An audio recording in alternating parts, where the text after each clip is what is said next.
여러분, 우리가 평소에 전기를 쓸 때 어떻게 쓰는지 한번 상상해 보시죠? 네, 보통 그냥 벽에 있는 콘센트에 플러그만 딱 꽂아서 쓰잖아요. 맞아요. 그 전기가 저 멀리 막 해안가에 있는 거대한 화력 발전소나 원자력 발전소에서 오는 거라는 사실 평소에 까맣게 잊고 살죠. 그렇죠. 수백 킬로미터의 송전탑을 거쳐서 우리 집까지 오는 건데 말입니다. 네, 근데 만약에 발전소에서 전기를 확 끊어버리거나 요금을 갑자기 2배로 올린다. 그러면 우리는 진짜 속수무책으로 당할 수밖에 없거든요. 완전 갇히는 거죠. 선택권이 없으니까요. 지금까지 우리가 써왔던 AI가 딱 이랬습니다. 플러그를 뽑으면 지능도 툭 끊겨버리는 거죠. 아주 정확한 비유입니다. 클라우드 서버에 연결이 안 되면 아무것도 못하는 바보가 되니까요. 그런데 만약에 우리 주머니 속에 있는 스마트폰이나 책상 위의 노트북 자체가 스스로 지능을 생산하는 소형 발전소가 된다면 어떨까요? 와, 그거는 패러다임이 완전히 바뀌는 이야기네요. 그렇죠. 외부 클라우드로 단 1바이트의 데이터도 보내지 않고 클라우드 서버 비용은 영원에 수렴하면서 완벽한 보안을 자랑하는 시대 말입니다. 네, 오늘 다룰 자료가 바로 그 엄청난 변화를 예고하고 있죠. 맞습니다. 오늘 우리의 심층 탐구 주제는 바로 리포트 137번 온디바이스 AI 앱 비즈니스입니다. 거대 기업의 API에 종속된 지능의 발전소 시대를 넘어서 내 기기에서 지능을 자급자족하는 지능의 태양광 시대에 대해 낱낱이 파헤쳐 보겠습니다. 지능의 발전소와 태양광이라는 비유가 현재 기술 시장의 거대한 지각 변동을 진짜 잘 짚어냈네요. 아, 그런가요? 네, 2026년은 현재 우리는 단순히 막 새로운 AI 모델이 하나 더 나오는 수준이 아니거든요. 비즈니스의 근본적인 수익 구조가 뒤바뀌는 역사적인 변곡점을 지나고 있습니다. 변곡점이라는 단어가 확 와닿네요. 1인 기업가나 개발자들에게는 진짜 엄청난 기회겠어요. 맞아요. 그동안은 거대 AI 기업들이 깔아놓은 API라는 전선에 무조건 의존해야 했잖아요. 그렇죠. 매달 돈 내면서요. 네, 그런데 이제는 과거에는 상상조차 할 수 없었던 컴퓨팅 파워를 개인 기기에 직접 탑재하면서 중앙의 통제를 완전히 벗어난 주권적 지능을 확보하게 된 겁니다. 자, 그럼 이 온디바이스 AI가 왜 그렇게 혁명적인지 본격적으로 파헤쳐 보죠. 이걸 이해하려면 우리가 지금까지 당연하게 여겼던 기존 방식이 왜 한계에 부딪혔는지 그 원인부터 알아야 할 것 같아요. 네, 문제를 알아야 해결책이 보이니까요. 비즈니스 하시는 여러분 입장에서는 이른바 성공에 매기는 세금이라는 모순적인 상황을 다들 겪어보셨을 텐데요. 아, 그 무서운 API 비용의 역순 말씀이시군요. 네. 예를 들어서 여러분이 기가 막힌 AI 챗봇 앱을 하나 만들어서 대박이 났다고 한번 가정해보죠. 기분 좋은 상상이네요. 사용자가 100명에서 10,000명, 10만 명으로 막 기하급수적으로 늘어납니다. 보통의 소프트웨어 비즈니스라면 이때 규모의 경제가 작동해서 만세를 불러야 하는 거 아닌가요? 당연하죠. 사용자가 늘어날수록 1인당 들어가는 한계 비용이 줄어들면서 영업이익률이 폭발적으로 상승하는 게 정상입니다. 그런데 기존 클라우드 기반 AI 앱은 이게 정반대더라고요. 맞습니다. 완전히 반대로 가죠. 사용자가 질문을 한 번 할 때마다 텍스트를 요약할 때마다 개발자가 수십 원, 수백 원의 API 호출 비용을 저 멀리 있는 거대 AI 기업들에게 내야 하잖아요. 네, 유저가 앱을 쓸수록 돈이 줄줄 새는 구조죠. 그러니까 앱스토어에서 매출은 쑥쑥 크고 있는데 월말에 청구되는 클라우드 서버 비용 명세서를 열어보면 순이익은 제자리 걸음이거나 심지어 적자로 돌아서는 기형적인 상황이 벌어집니다. 앱이 성공할수록 개발자가 파산에 가까워지는 진짜 아이러니한 구조인 거죠. 그래서 이 치명적인 비용 구조를 근본적으로 무너뜨리는 게 바로 온디바이스 AI라는 거군요. 여기서 정말 흥미로운 점은 연산의 주체가 완전히 넘어간다는 겁니다. 아, 중앙 서버에서 개인 기기로요?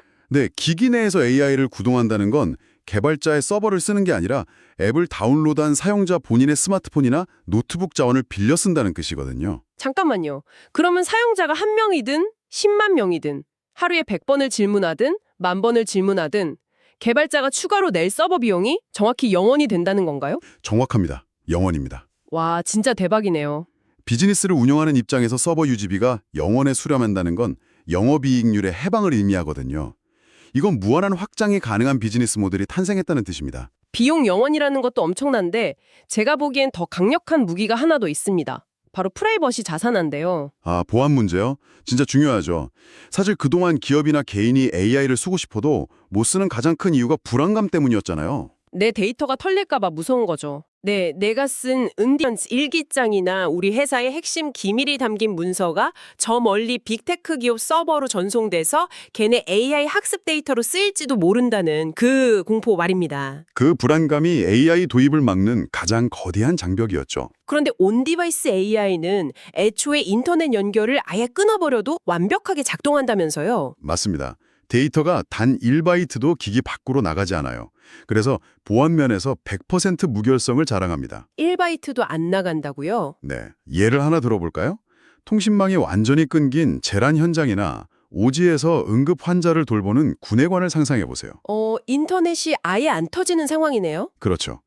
인터넷이 안 터지면 기존 클라우드 AI는 그냥 쇳덩어리입니다. 아무 쓸모가 없어요. 맞아요. 와이파이 잡으라고 에러만 뜨겠죠. 하지만 온디바이스 환경에서는 구내관의 태블릿 안에서 의료 특화 AI가 오프라인 상태로 환자의 증상을 즉각 분석해냅니다. 오, 비행기 안에서도 마찬가지겠네요. 당연하죠.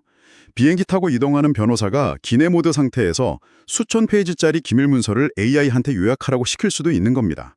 빅테크의 정책이나 서버 장애에 전혀 휘둘리지 않는 완벽한 독립이죠. 자, 비용도 0원, 보안도 완벽하고 오프라인 작동까지? 아니, 그러면 여기서 당연히 의문이 생깁니다. 그렇게 좋은 거면 왜 진작 안 하고 이제 와서 난린가? 아주 현실적인 질문이네요. 논리적으로 생각해보면 우리 주머니 속 스마트폰 같은 작은 기기에 그 거대한 AI를 밀어넣을 기술적인 한계가 있었기 때문 아닐까요? 정확히 짚으셨습니다. 불과 몇 모임 전만 해도 수천억 개의 파라미터, 즉 매개 변수를 가진 무거운 거대 언어 모델을 구동하려면 엄청난 전력과 집채만한 냉각 시스템이 필수였거든요. 스마트폰 램이나 배터리로는 택도 없었겠네요. 꿈도 못 꿀 연산량이었죠. 폰이 아마 터져버렸을 겁니다. 그런데 그걸 어떻게 스마트폰 크기로 줄인 겁니까? 단순히 크기만 확 줄이면 AI가 바보가 되는 거 아니에요? 그래서 등장한 게 바로 소형 언어 모델, 즉 SLM입니다. 아, 덩치를 줄인 모델이군요. 네, 세상 모든 지식을 다 담은 무거운 백과사전을 포기하고 특정 목적에 맞게 지능을 덜어내고 아주 뾰족하게 다듬은 모델들이 부상한 거죠. 예를 들면 어떤 것들이 있죠? 논리적 추론이나 요약에 특화된 마이크로소프트의 파이3 모델이나 제한된 메모리를 가진 모바일 기기에 극도로 최적화된 구글의 젬마 2B 같은 모델들이 대표 자리입니다. 젬마 투비요? 투비면 파라미터가 20억 개라는 뜻인가요? 맞습니다. 이 정도 크기면 스마트폰의 일반적인 8기가 램 환경에서도 운영체제가 다운되지 않고 아주 여유롭게 돌아갑니다. 아, 전지전능한 AI 하나를 폰에 구겨 넣는 걸 포기하고 특정 작업만 잘하는 날렵한 전문가 AI를 쓰는 전략이군요. 네, 무조건 크고 무거운 모델을 구직하는 게 아니라 기기 환경에 맞는 적절한 지능을 선택하는 게 핵심입니다. 근데 저기서 진짜 궁금한 게 생기는데요. 20억 개, 80억 개 파라미터라고 해도 스마트폰 입장에서는 여전히 엄청 무거운 짐통 아닌가요? 그렇죠. 폰한테는 가벼운 작업이 절대 아닙니다. 특히 한 3, 4년 전에 나온 구형 스마트폰이라면 이 SLM조차도 감당하기 버거울 것 같은데요. 아주 예리하십니다. 그 물리적인 한계를 돌파하기 위해 도입된 마법 같은 기술이 하나 있습니다. 오, 그게 뭔가요? 바로 양자화 기술입니다. 영어로는 퀀타이제이션이라고 하죠. 이 기술이 온디바이스 AI 혁명의 진짜 1등 공신입니다. 양자화요. 자, 여기서부터 진짜 재밌어지는데요. 이름이 약간 복잡해 보이는데 제가 한번 비유를 해볼게요. 네, 한번 해보시죠. 16비트의 엄청 정밀한 소수점 데이터를 4비트나 8비트 같은 단순한 정수 형태로 압축하는 거잖아요. 맞아요. 그러니까 막 엄청 두껍고 무거운 양장본 백과사전이 있는데 거기서 화려한 수식어나 불필요한 예시는 다 쳐내고 핵심 팩트만 뽑아서 주머니에 쏙 들어가는 가이드북으로 제출간하는 거랑 비슷한 거 아닌가요? 와, 비유가 찰떡이네요. 글씨체나 종이질은 조금 떨어질지 몰라도 원하는 답을 찾는 데는 전혀 문제가 없게 만드는 거죠. 그렇죠. 굳이 막 엄청 고화질로 볼 필요 없는 정보들도 있으니까요. 네, AI 모델의 지능이라는 게 결국 수십억 개의 숫자로 이루어진 거대한 행렬 데이터거든요. 이걸 16비트 소수점 체계로 기억하면 너무 정밀해서 램을 엄청나게 잡아먹습니다. 아, 그래서 그걸 4비트로 뭉뚱그리는군요. 맞습니다. 4비트로 양자화하면 모델 용량이 4분의 1로 확 줄어듭니다. 16기가가 필요하던 모델이 4기가 램만 있어도 쌩쌩 돌아가는 마법이 펼쳐지는 거죠. 잠깐만요. 용량 줄어드는 건 너무 좋은데 그렇게 정밀도를 뭉텅이로 깎아내면 AI가 거짓말을 지어내는 할루시네이션이 더 심해지지 않나요? 비즈니스 앱에서는 치명적인데요? 바로 그 지점이 고도의 최적화가 필요한 영역입니다. 무식하게 숫자를 다 자르는 게 아니거든요. 아, 요령이 있군요. 네. 성능에 결정적인 영향을 미치는 핵심 파라미터의 정밀도는 최대한 보존하고 상대적으로 덜 중요한 가중치들만 압축하는 영미한 방식을 씁니다. 최근에는 4비트로 압축해도 원본 성능의 90% 이상을 유지해요. 와, 90%요? 기술 발전 속도가 진짜 무섭네요. 게다가 애플 생태계의 코어 ML이나 안드로이드의 텐서플로우 라이트처럼 기기 내부의 AI 전용 칩셋인 NPU를 극한까지 끌어다 쓰는 도구들이 만개하고 있습니다. 구형 기기에서도 AI가 물 흐르듯 돌아가는 환경이 완성된 거죠. 알겠습니다. 기술적으로 내 폰에서 AI가 완벽하게 돌아간다는 건 100% 이해했습니다. 그럼 이제 제일 중요한 질문으로 넘어가 보죠. 네, 아마 청취자 여러분이 제일 기다렸을 내용이죠. 그러니까요. 그래서 이걸로 어떻게 돈을 벌 건데 이거잖아요. 서버 비용이 0원이라는 건 엄청난 장점인데 구체적으로 어떤 타겟 시장을 노려야 돈이 될까요? 타겟 시장을 분석할 때 우리가 던져야 할 질문이 하나 있습니다. 누가 최고 성능의 AI를 원하는가가 아니라 누가 좀 성능이 떨어지더라도 완벽한 안전과 오프라인 환경에 기꺼이 지갑을 여는가 이겁니다. 아, 성능보다 안전을 돈 주고 살 사람들을 찾아라. 맞습니다. 거기에 거대한 틈새 시장이 열려 있거든요. 먼저 B2C 시장을 볼까요? 현대인들에게 가장 민감한 정보가 뭘까요? 일기장이나 건강 데이터 같은 거 아닐까요? 정확합니다. 정신건강이나 우울증 상담 기록, 비밀 일기장 같은 데이터요. 이런 앱에 클라우드 AI를 붙이면 유저들은 바로 거부감을 느낍니다. 당연하죠. 내 우울증 기록이 구글이나 오픈 AI 서버로 간다고 생각하면 진짜 끔찍하잖아요. 그렇죠. 그런데 이때 개발자가 이 연산은 100% 당신의 폰 안에서만 이루어집니다 하고 증명하면 사용자들은 엄청난 신뢰를 보내게 됩니다. B2B 시장은 훨씬 더 명확하겠네요. 기업들은 원래 기밀 유출에 극도로 예민하잖아요. 네, 절대 외부망으로 데이터가 나가면 안 되는 대기업의 기밀문서 UX 솔루션이나 환자의 민감한 의료 데이터를 다루는 병원 내 폐쇄망 시스템이 대표적이죠. 군사시설 같은 것도 있겠네요. 맞습니다. 국가기밀을 다루는 연구소 환경도 초거대 수요처입니다.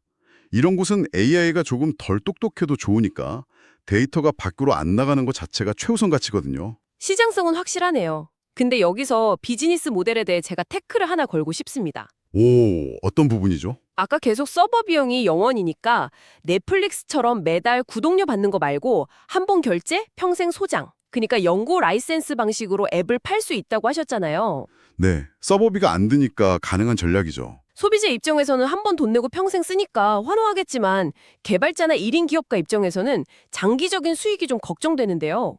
신규 고객이 계속 안 들어오면 결국 수익 창출이 멈추는 거 아닙니까? 구독 모델이 안 되면 비즈니스에 한계가 올 텐데요. 비즈니스의 영속성을 아주 날카롭게 짚어주셨네요. 맞습니다. 연구소장 모델은 초기에 현금 흐름을 땡기는 데는 좋지만 그것만으로는 10년간의 비즈니스를 못 만듭니다. 그렇죠. 굶어 죽기 딱 좋죠. 그래서 우리는 하이브리드 전략과 새로운 형태의 구독 모델을 설계해야 합니다. 새로운 형태의 구독이요? 서버 비용도 안 들어가는데 사용자가 미쳤다고 매달 돈을 낼까요? 온디바이스 AI 앱이라도 지능 자체는 계속 진화하니까요. 아, 폰 스펙은 그대로라도 AI 모델은 계속 업데이트된다. 맞습니다. 오픈소스 커뮤니티에서는 매주 더 가볍고 똑똑한 모델들이 쏟아지거든요. 예를 들어 기본 8비 크기 모델은 연구소장 형태로 저렴하게 팝니다. 네, 미끼 상품처럼요. 그러고 나서 개발자가 이렇게 제안하는 거죠. 이번에 법률 문서 분석에 극도로 최적화된 새로운 경량 페르소나 팻을 출시했습니다. 기존보다 3배 빠르고 정확합니다. 이렇게 특정 도메인에 특화된 뇌 모듈을 업데이트해주는 대가로 구독료를 받는 겁니다. 와, 영리하네요. 기본 지능은 평생 쓰게 해주고 정교한 전문가 내 모듈을 갈아 끼우는 비용을 구독으로 받는 거군요.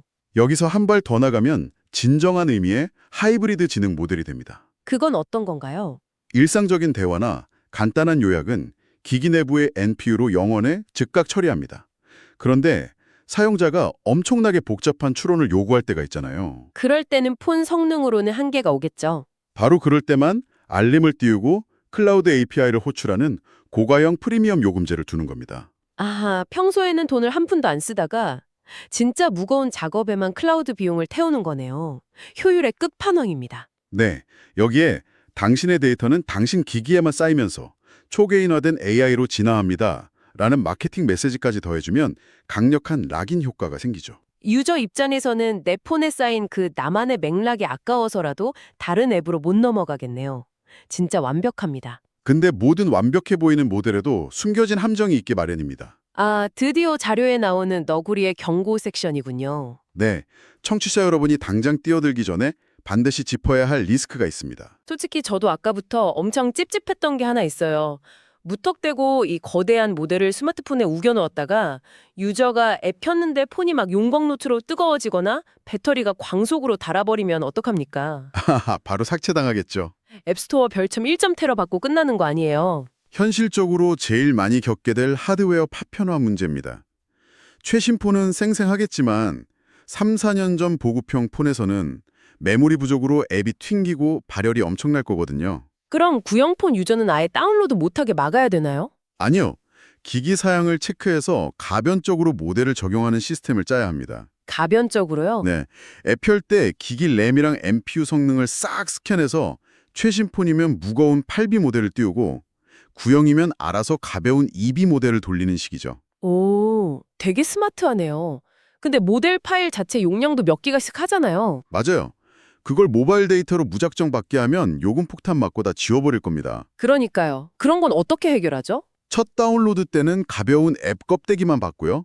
유저가 와이파이에 연결되어 있고 충전기가 꽂힌 심야 시간에 몰래 모델 파일을 분할해서 배포하는 식의 세심한 백그라운드 다운로드 전략이 필요합니다. 와, 단순히 프롬프트만 잘 짜는 게 아니라 하드웨어 자원까지 쥐어짜는 진정한 아키텍트가 되어야겠네요. 정확합니다. 연산도 CPU가 아니라 전력 효율이 좋은 NPU로 넘겨야 배터리 광탈을 막을 수 있고요. 좋습니다. 기술적 장벽, 수익 모델, 리스크 관리까지 다 파헤쳤으니 이제 우리 청취자 여러분이 당장 오늘부터 뭘 해야 할지 액션 플랜 로드맵을 그려봐야겠습니다. 네, 앱 개발 4단계 프로세스로 정리해 볼 수 있겠네요. 첫 번째는 역시 페인 포인트 발굴이겠죠.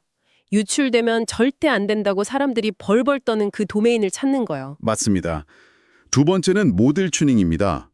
예전에 저희가 다뤘던 정제된 데이터 편 기억나시죠? 인터넷 쓰레기 데이터 말고 나만의 고품질 데이터로 작은 LLM을 미세 조정해서 세상에 하나뿐인 전문가 모델을 만드는 겁니다. 아, 지식이 싹 연결되네요. 그리고 세 번째가 로컬 아키텍처 연동인데 여기서 예전에 다룬 노코드 개발 혁명이랑 딱 맞물립니다. 네, 커서나 리플릿 같은 AI 코딩 어시스턴트를 쓰면 복잡한 백엔드 서버를 만들 필요가 없거든요. 맞아요. 그냥 곧바로 로컬 실행 라이브러리를 앱에 붙여버리면 개발 속도는 미친 듯이 빨라지고 서버 비용은 0원이 되잖아요. 거기에 개인 지식 관리 PKM 전략까지 결합하는 겁니다. 내 지식 베이스를 온디바이스 AI의 뇌에 꽂아 넣는 거죠. 와, 기업용 프라이빗 AI의 강력한 보안성이 내 주머니 속 개인 기기로 쏙 들어오는 거네요. 그리고 마지막 네 번째 단계로 노 클라우드, 노 서버, 100% 프라이빗이라는 메시지를 던지며 마케팅하는 거군요. 맞습니다. 이 모든 게 융합될 때 엄청난 시너지가 폭발할 겁니다. 와, 듣고만 있어도 막 심장이 뛰는데요. 자, 이제 오늘 심층 탐구를 갈무리할 시간입니다. 결국 2026년 이후 AI 비즈니스의 승부처는 누구 챗봇이 저 똑똑한가 하는 성능 경쟁이 아니네요. 네, 중앙 집중의 시대는 끝났습니다. 승부의 축은 사용자 주권과 수익 지속성으로 완전히 넘어왔다는 거잖아요. 맞습니다. 지능을 클라우드에서 일방적으로 배달하는 게 아니라 사용자 폰이라는 토양에 지능의 씨앗을 심어주는 아키텍트가 최후의 승자가 될 겁니다. 지능을 배달하지 않고 씨앗을 심는다. 오늘 이야기의 정수네요. 청취자 여러분, 오늘 파헤친 이 거대한 흐름 절대 놓치지 마시고요. 당장 올라마나 MLC, LLM 같은 걸로 내 PC에서 로컬 모델부터 한번 돌려보시길 바랍니다. 네, 꼭 한번 직접 체감해 보셨으면 좋겠네요. 그리고 오늘 탐구를 마치면서 여러분 스스로 며칠 동안 곰곰이 생각해 보실 만한 도발적인 질문 하나 던지고 싶습니다. 뭡니까? 만약에 여러분 기기 안에서 향후 10년 동안 단 한 번도 외부망에 연결되지 않고 완벽하게 고립된 채로요. 10년이요? 네. 오직 여러분의 아주 은밀한 대화나 습관, 생각의 파편들만 먹고 자라난 온디바이스 AI가 있다고 상상해 보십시다. 와, 10년 동안 내 데이터만 먹고 자란 닫힌 세계의 AI라. 소름 돋는데요? 네, 그건 아마 단순한 비서를 아득히 넘어설 겁니다. 클라우드에 복제할 수도 훔쳐갈 수도 없는 유일무이한 존재. 어쩌면 나의 완벽한 디지털 영혼이 되어 있을지도 모르죠. 디지털 영혼. 그렇다면 훗날 우리가 새 스마트폰으로 기기를 바꿔야 할 때, 혹은 언젠가 우리가 세상을 떠나게 될 때, 오직 그 낡은 물리적 기기 안에만 존재하는 나와 똑같이 생각하는 그 지능을 우리는 도대체 어떻게 대해야 할까요? 아, 쓰레기통에 버리듯 폐기해야 할까요? 아니면 유산처럼 누군가에게 상속해야 할까요? 와, 고립된 기기 안에 디지털 영혼이라니 진짜 깊은 여운이 남네요. 기술 발전이 이런 철학적 문제까지 끌고 오다니 진짜 짜릿합니다. 이 묵직한 질문에 대한 답은 청취자 여러분 각자의 몫으로 남겨두겠습니다. 오늘 온디바이스 AI의 세계 다들 푹 빠져보시길 바라며 저희는 다음 심층 탐구에서 뵙겠습니다. 감사합니다.